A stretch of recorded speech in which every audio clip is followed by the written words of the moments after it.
Ada orang bertanya, bagaimana hidup yang paling mudah? Bagaimana hidup ini gampang, enak, dan tidak menghadapi masalah yang berarti?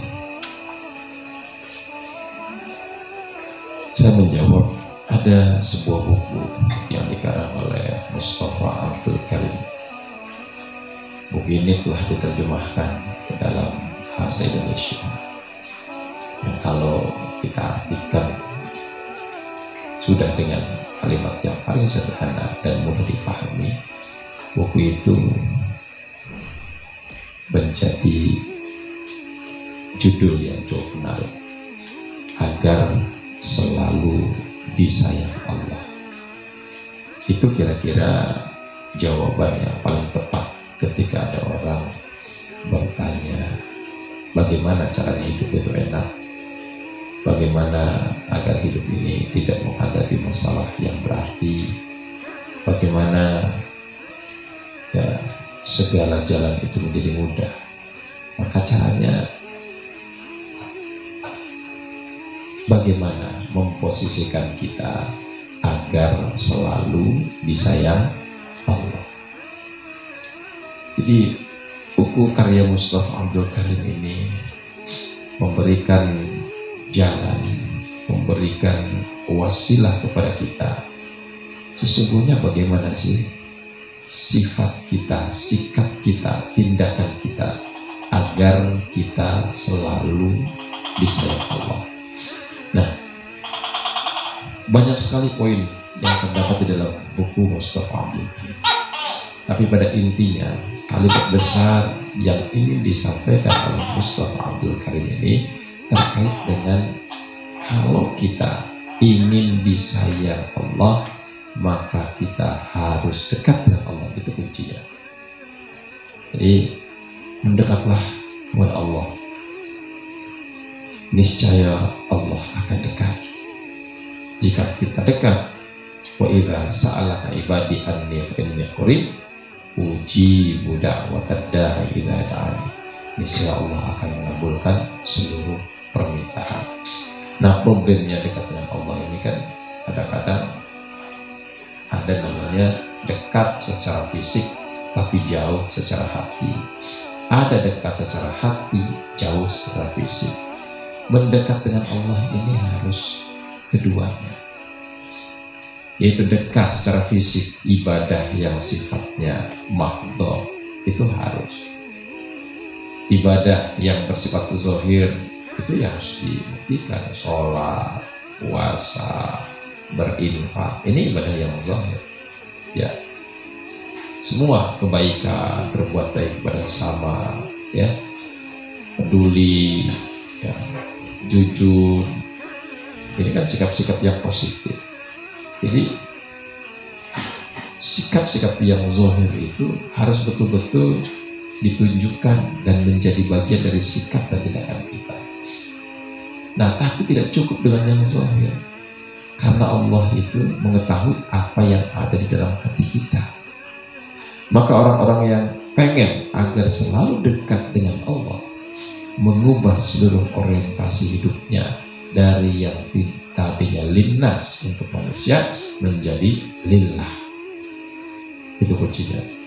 Kita bersedekah lillah, karena Allah. Hilangkan niat-niat karena manusia. Orang bersedekah itu dilipat gandakan pahalanya. Tapi kalau disorientasi, orientasinya salah, bukan karena Allah, jadi nggak berlipat, kan gitu. Ya, ketika lillah, di situ ada keikhlasan, ada keberserahan kepada Allah, maka Allah akan hadir, ya, untuk menunaikan janjinya. Tapi ketika kita berinfak tapi memiliki tujuan linnas untuk manusia, maka infak itu menjadi tidak berarti. Kejujuran, kalau kejujuran kita itu linnas hanya karena manusia, maka kejujuran itu bersifat semu. Kalau memang dimungkinkan manusia tidak akan tahu ketika tidak jujur, dia bisa tidak jujur. Ya, orang yang berpuasa lillah. Dia nggak peduli dalam waktu ramai atau waktu sepi. Ketika sepi tidak ada siapa-siapa di rumah, ya lagi puasa ada apa? Karena jujur kepada Allah. Jujurnya kepada Allah, bukan kepada manusia. Tapi kalau jujurnya kepada manusia, di depan manusia nggak mau makan, tapi di belakangnya dia mungkin ketika ada peluang makan aja, dan ada yang tahu ini. Kenapa? Karena batasan jujurnya masih jujur linnas. Jadi kalau jujur kepada manusia itu ada celah yang memungkinkan kita akhirnya tidak jujur. Yang dimaksud di sini sikap kita ini jujurnya khusus, orientasinya karena Allah. Niatnya juga niat seluruh apa yang kita lakukan itu semuanya lillah. Sama kayak orang yang berbakti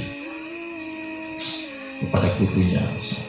Dia berbakti kepada gurunya, tapi tujuannya bukan keikhlasan untuk khidmah, bakti sama gurunya. Tujuan yang lain. Coba kalau gurunya tahu, oh ternyata tujuannya hanya pengen dapat dipuji dari teman-temannya, pasti seluruh tindakan yang kecil tidak berarti, karena disorientasi namanya. Sama.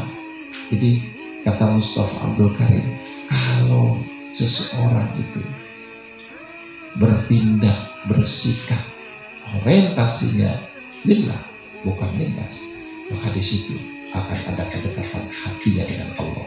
Kalau dia hatinya dekat dengan Allah, maka Allah dekat dengan dia. Itu makanya kita dekat dengan Allah itu tidak cukup ya hanya tindakan zahir, sholat syukur lalu puasa, tapi menghadirkan Allah di dalam setiap kehidupan kita. Perasaan kita ini Allah itu ada, dihadirkan setiap kita sholat Allahu Akbar. Ketika mulut mengucap Allahu Akbar, maka dalam hati Allah Maha Besar. Dengan seluruh perhatian kita, konsentrasi yang penuh ya. Jadi menghadirkan itu butuh orientasi hati. Lihat di dalam Al-Quran, walladzina hum fi sholatihim khashi'un. Jadi orang-orang yang bahagia itu adalah orang-orang yang ketika sholat dalam keadaan khusyuk. Khusyuk itu bukan fisik, khusyuk itu bersifat hati. Jadi bagaimana kita menghadirkan hati dalam setiap gerak dan langkah kita.